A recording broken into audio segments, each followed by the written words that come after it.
బంగారం, బ్యాంకులు, ఇతర ప్రైవేటు సంస్థల్లో ఉన్న విడిపించి కొనబడను. కొమ్మూరి గోల్డ్, ఆంధ్ర మరియు తెలంగాణ. నమస్తే, వెల్కమ్ టు మనం టీవీ. నేను మీ ప్రియాంకారావు. అన్నం పరబ్రహ్మ స్వరూపం అంటారు. అన్నదాత సుఖీభవ అని చెబుతుంటారు. పట్టడు అన్నం పెడితే బోలెడు పుణ్యం సంపాదించుకుంటారని పూర్వీకులు చెప్పిన మాటలు. ఆలయాలు నిత్యం అన్నదానంతో భాసలిల్లుతుంటాయి. స్వచ్ఛంద సంస్థలు, ప్రముఖులు అన్నదానంకు సహకారం అందిస్తుంటారు. ఇదంతా నేడు తరం వారికి తెలిసిన అన్నదాన విశిష్టత. అయితే తరతరాలకు ముందే నిత్యాన్నదానంతో అలరించిన మహిళ డొక్కా సీతమ్మ. ఇదే ఇప్పుడు ఆంధ్రప్రదేశ్ నాట ప్రభుత్వ పథకంలో చేర్చేలా యంత్రాంగం అడుగులు వేసింది. ఎవరి డొక్కా సీతమ్మ? ఎలా అన్నదానం చేసింది? దాతృత్వాన్ని గుర్తించిన వారెవరు? సన్మార్గులుగా మార్చిన శక్తిగా ఎలా ఎదిగింది? అన్నార్తుల ఆకలి తీర్చిన చల్లని తల్లి డొక్కా సీతమ్మపై మనం TV special focus. Dokka Seethamma పేరుతో కూటమి ప్రభుత్వం తీసుకున్న నిర్ణయం వెనుక AP deputy CM Pawan Kalyan చాలా కీలకం. దీంతో బడి పిల్లలకు అందించే మధ్యాహ్న భోజన పథకాన్ని డొక్కా సీతమ్మగా మార్పు చేశారు. ఇంతటి పేరును సంపాదించుకున్న డొక్కా సీతమ్మ గురించి నేటి జనరేషన్ కూడా తెలుసుకోవాలి. ఆ దిశగా అడుగులు వేయాలి. సుమారు 180 ఏళ్ల కిందటే నిత్యాన్నదానాన్ని కొన్ని సంవత్సరాల పాటు కొనసాగించిన గొప్ప మహిళ డొక్కా సీతమ్మ. విపత్తులు వచ్చినా బెదరలేదు. ఎదురీది ఆకలితో వచ్చిన వారికి లేదనకుండా అన్నం పెట్టి ఆదరించిన మహిళా మూర్తి ఆమె. 1841లో నేటి ఆంధ్రప్రదేశ్ మద్రాసు ప్రెసిడెన్సీగా ఉండేది. ఉమ్మడి తూర్పు గోదావరి జిల్లాలోని మండపేటలో అనిపిండి నరసమ్మ, భవానీ శంకరం దంపతులకు డొక్కా సీతమ్మ జన్మించారు. తండ్రి అప్పటికే దానానికి మారుపేరుగా నిలిచారు. గ్రామంలోని ప్రజలకు అన్నదానం చేస్తూ బువ్వన్నగా కితాబులందుకున్నారు. తండ్రి సంస్కారాన్ని పుణికి పుచ్చుకున్న సీతమ్మ కూడా ఆయన బాటలోనే నడిచారు. తల్లి చిన్నతనంలోనే మృతి చెందడంతో ఇంటికి వచ్చే అతిథులకు మర్యాదలు చేయడం ద్వారా మన్ననలు పొందారు.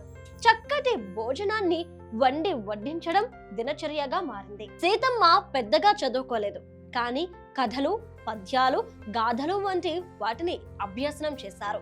అలా సాగుతున్న క్రమంలో లంకల గన్నవరం గ్రామానికి చెందిన ధనవంతుడు డొక్కా జోగన్న పంతులు సీతమ్మ ఇంటికి భోజనానికి వెళ్లారు. సీతమ్మ అణుకువ, ఆప్యాయత, భోజనం వడ్డించిన తీరు ఆయనను అమితంగా ఆకర్షించింది. ఇతరుల పట్ల ప్రేమాభిమానాలు, ఆప్యాయతను చూపించే గుణం జోగన్నకి నచ్చాయి. సీతమ్మను వివాహం చేసుకున్నారు. మేడ్ ఫర్ ఈచ్ అదర్ అనిపించే సీతమ్మ డొక్కా వారింటి కోడలే డొక్కా సీతమ్మగా మారింది. ఈ దంపతులు కుల, మత, భాష, ప్రాంతీయ భేదాలు లేకుండా నిత్యాన్నదానాన్ని నిర్వహించేవారు. మంచిని బాటగా చేసుకున్న డొక్కా సీతమ్మ ఎందరినో ప్రభావితం చేసింది.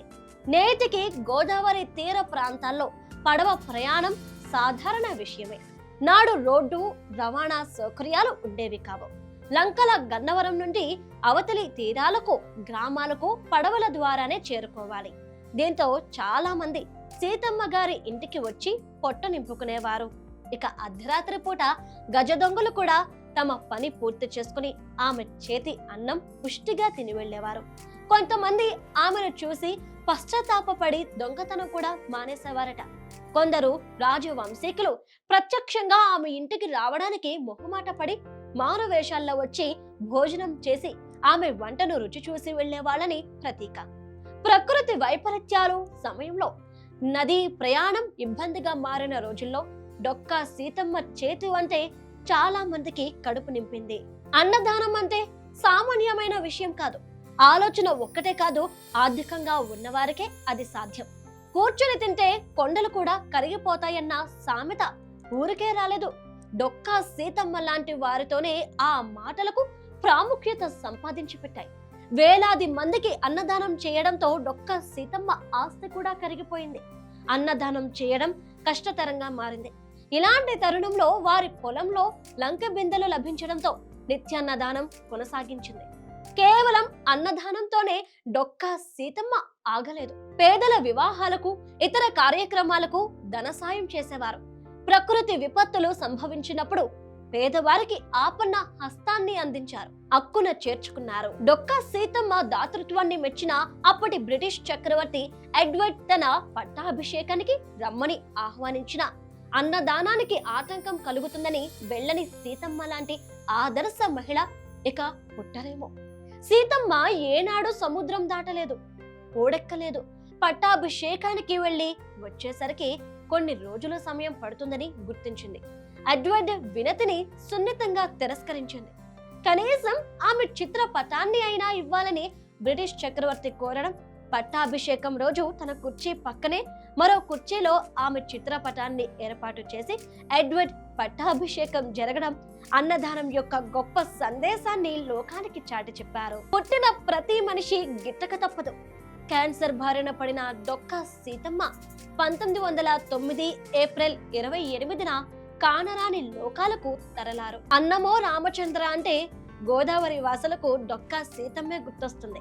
అప్పట్లో సీతమ్మ చరిత్రను ప్రభుత్వం కొంతకాలం పాఠ్యాంశంలో కూడా పొందుపరిచారు. 1959లో మిర్తిపాటి సీతారామాంజనేయులు నిరతాన్నధాత్రి శ్రీ డొక్కా సీతమ్మ అనే గ్రంథాన్ని రాశారు.